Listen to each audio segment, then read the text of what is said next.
NSV வெற்றி தலைமை ஒருங்கிணைப்பாளர் ஆனைமலையாறு நல்லாறு தண்ணீருக்கான இயக்கம். பரமக்குளம் ஆழியார் பாசன திட்டத்தில் ஆனைமலை நல்லாறு திட்டத்தை நிறைவேற்ற வேண்டும் என்பதை வலியுறுத்தி இன்னைக்கு பொங்கலூர்ல ஒரு உண்ணாவிரத போராட்டத்தை நாங்கள் அறிவிச்சிருந்தோம். இந்த போராட்டத்திற்காக கடந்த 15 நாட்களுக்கு முன்பாகவே காவல்துறையிடம் அனுமதி கேட்கப்பட்டது. இதை பற்றிய பிரச்சார பணிகள் ஆயிரக்கணக்கான துண்டறிக்கைகள் மூலமாகவும் சுவரொட்டிகள் மூலமாகவும் நம்ம பகுதி முழுக்க நம்ம செஞ்சோம். சமூக வலைதளங்கள்லையும் பிரச்சாரம் செய்யப்பட்டது. செய்தித்தாள்கள்லையும் இந்த போராட்டத்தை பற்றிய செய்திகள் விரிவாகவே வெளிவந்தது. இருந்த போதும் கூட நேற்று இரவு காவல்துறை அனுமதி மறுத்தது. அனுமதி மறுத்தது அப்படிங்கிறது வர பார்த்தீங்கன்னா இந்த பந்தல் பார்த்தீங்கன்னா ஓலப்பந்தல் சிரமங்களுக்கு நாங்கள் நேற்று கிளம்பி உண்ணாவிரத்திற்கு அனுமதி இல்லை அப்படிங்கிற ஒரு செய்தியை சொன்னாங்க. நாங்கள் இல்லைங்க மேடம், நாங்கள்லாம் தூரமாக கிராமங்கள் இருக்கோம், நான் இல்லை ஊரில், நம்ம நிர்வாகிகள் எல்லாம் ஊரில் இருக்கோம், நாங்கள் வந்துடுறோம்னு சொல்லி அவங்க கிராமத்து பக்கத்து கிராமத்துலேருந்து வரதுக்கு ஒரு 20 நிமிஷம் 10 நிமிஷம் அரை மணி நேரம் ஆகிறதுக்குள்ளார பார்த்தீங்கன்னா இந்த பந்தலை எல்லாம் காவல்துறையே உடைச்சி சிதைச்சிட்டாங்க. பாதி பந்தலை சிதைச்சிட்டாங்க. கேள்வி கேட்கும்போது என்ன மேடம், நாங்கள் உண்ணாவிரதம் இருக்கிறதுக்கு தானே கேட்டோம். ஜனநாயக முறைப்படி ஒரு ஆனைமலை நல்லாறு திட்டம் என்பது தனிப்பட்ட எங்களுடைய குடும்ப தேவைக்காக நடத்துகிற போராட்டம் இல்லை.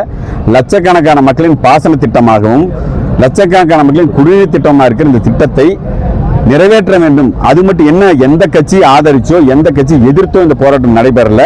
நான் எங்க நோக்கம் என்னன்னா, இது 60 ஆண்டுகளாக நிறைவேற்றப்படலை. வரும் 2026 தேர்தலிலாவது வாக்குறுதிகளை கொடுக்காமல் செயல் வடிவமா எங்களுக்கு சொல்லுங்க. நீங்க வாக்குறுதி கொடுத்து நாங்கள் சலிச்சு போயிட்டோம்.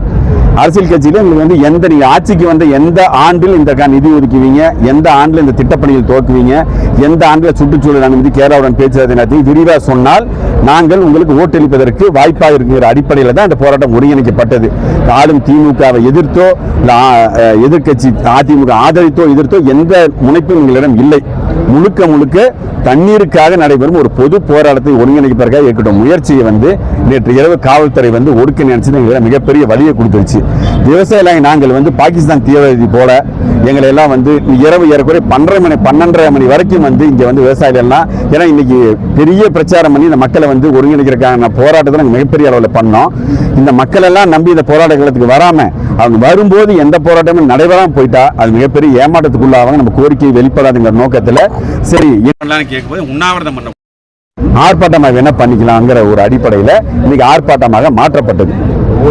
சரி, நாங்க என்ன சொன்னோம்னா ஆர்ப்பாட்டமா மாத்திரம், ஆனா இந்த பந்தலை நீங்க உடைச்சு போட்டது ஜனநாயக முறைப்படி தப்பு. நான் காந்திய வழியில அமைதியான முறையில் நடைபெறக்கூடிய ஒரு போராட்டத்துக்கான பந்தலை காவல்துறை எப்படி உடைக்கலாங்க போது அவங்க மேலோட அழுத்தம் காரணமா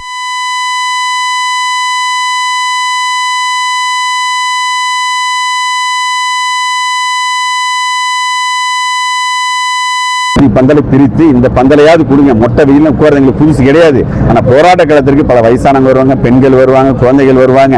அவங்க நிழல்ல உட்கார்ந்து நாங்க போராட்டம் பண்ணிட்டு போறோம்னு சொன்னோம். அதுக்கான அனுமதியை கொடுத்தாங்க. இருந்தாலும் கூட நாற்காலி போடலான்னு முடிவு பண்ணும்போது நாற்காலி போட அனுமதி கிடையாது, நீ நின்றுட்டு தான் பிரச்சாரம் பண்ணணும் அப்படிங்கிற ஒரு விஷயத்தை சொல்லும் போது இது எந்த வகையில நியாயம் சொல்லுங்க?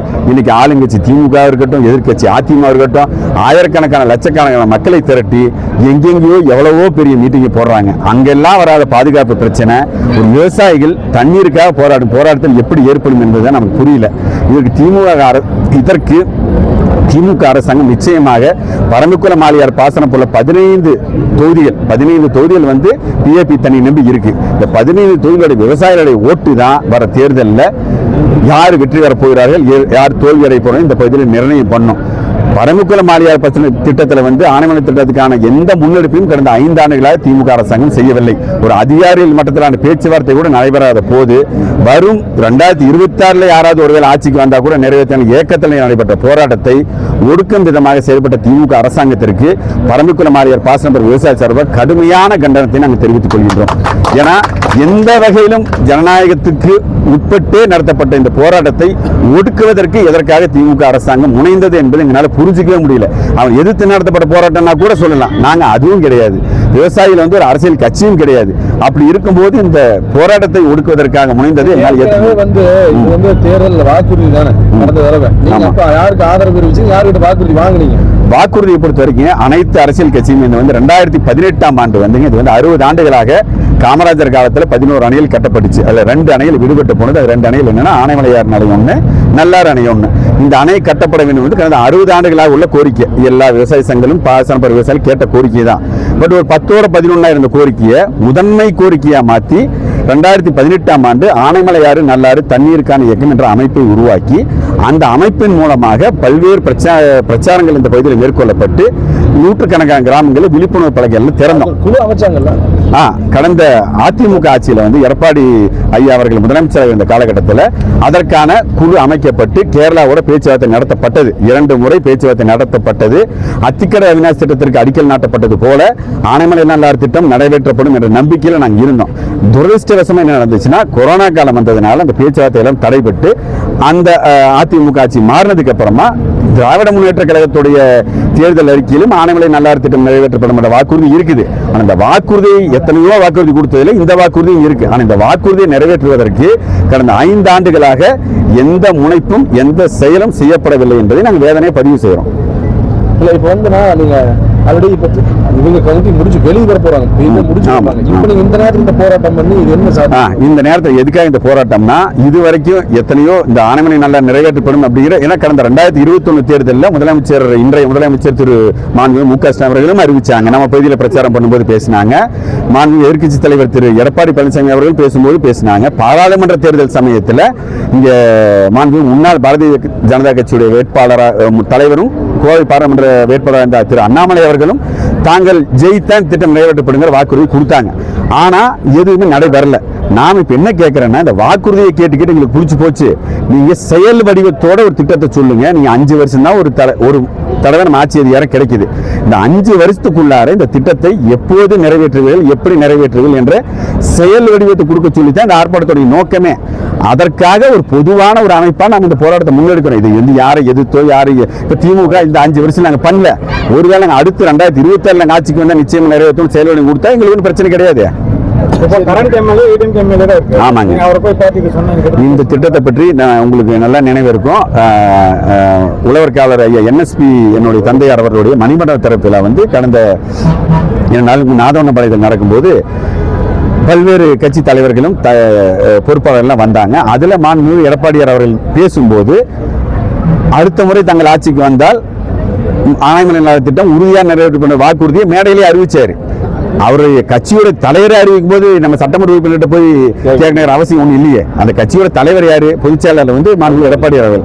அவரு நம்ம மேடையில அறிவிக்கிறாரு நான் ஜெயிச்சா நான் இந்த திட்டம் செயல்படுத்தப்படும் சொல்லும் போது நம்ம இந்த சட்டமன்ற உறுப்பினர்கிட்ட நம்ம இதை இப்ப பேச வேண்டிய அவசியம் இல்லையே. ஆதரவு யாருக்கா இருக்கு இந்த டைம்ல செயற்குழு குறித்து முடிவு பண்ணுவோம். ஆனா எங்களுடைய ஒரே ஒரு இன்னைக்கு என்ன எங்களுக்கு தெளிவாச்சுன்னா இதுவரைக்கும் எங்க அமைப்பின் சார்பாக எந்த கட்சிக்கும் ஆதரவு எதிர்ப்புங்கிற நிலைப்பாட்டை எடுக்கவே இல்லை. இந்த பொதுவான இந்த போராட்டம் எங்க தனிப்பட்ட எங்க சங்கத்தோடைய போராட்டம் கூட கிடையாது. பரம்புக்குளம் ஆழியார் பாசன பரப்பில் ஆனைமலை நல்லாறு திட்டம் நிறைவேற்ற வேண்டும் என்ற பொதுவான நீர் பிரச்சனைக்காக நடைபெற்ற போராட்டத்தை திராவிட முன்னேற்ற கழக அரசு ஒடுக்குவதன் மூலமாக எங்களுக்கு தெரியறது என்னன்னா விவசாயிகளுடைய வாழ்வாதாரத்தின் மீதும் விவசாயிகளுடைய உயர்வின் மீதும் திராவிட முன்னேற்ற கழகத்திற்கு எந்த விதமான அக்கறைகளையும் வெளிப்படுது. வேற என்ன இதுக்கு மேல என்ன செய்ய முடியும்? ஏன்னா எங்க போராட்டம் வந்து ஒரு சாலை மறியல் பண்ணி பொதுமக்களை இடைஞ்சல் பண்ண 100% தூக்கி ஜெயில போடுங்க, 4 கேஸ் போடுங்க, 10 கேஸ் போடுங்க, ஒன்றும் பிரச்சனை இல்லையே. நாங்க ஓரமா ரோட்டோரமா யாருக்கு எந்த தொல்லையும் இல்லாம ஒரு புறம்போக்கு இடத்துல காவல்துறையோட கேட்டு, ஏன்னா அவங்க முன்னாடி நாங்கள் அனுமதி கேட்டது பக்கத்தில் ஒரு இடம் பரம்பிக்குளம் ஆழியார் அந்த PAP ஆஃபீஸ் முன்னாடி கேட்டால் வேண்டாம் அப்படின்னு சொன்னாங்க. சரிங்க உங்களுக்கு காவல்துறைக்கு நிர்பந்தம் இருக்குன்னா ஒன்றும் பிரச்சனை, இன்னொரு காலி இடம் இருக்குன்னு அந்த இடத்துல போட்டாச்சு. இந்த இடத்துல போறது எப்படி அவங்களுக்கு வந்து பிரச்சனையாகும் தெரியல. இது வரைக்கும் வந்து தமிழக கட்சி சார்பு விவசாயிகள் சங்கம் அதிமுக ஆதரவாக இருந்திருக்கு. இந்த முறை விஜய்க்கு நீங்களும் சினிமா துறையில் ஒரு முக்கிய கேமராமேன், சினிமா துறையில் இருக்கக்கூடிய இருக்கிற விஜய்க்கு உங்களுடைய ஆதரவு இருக்குன்னு ஒரு வாய்ப்பு இருக்குமா?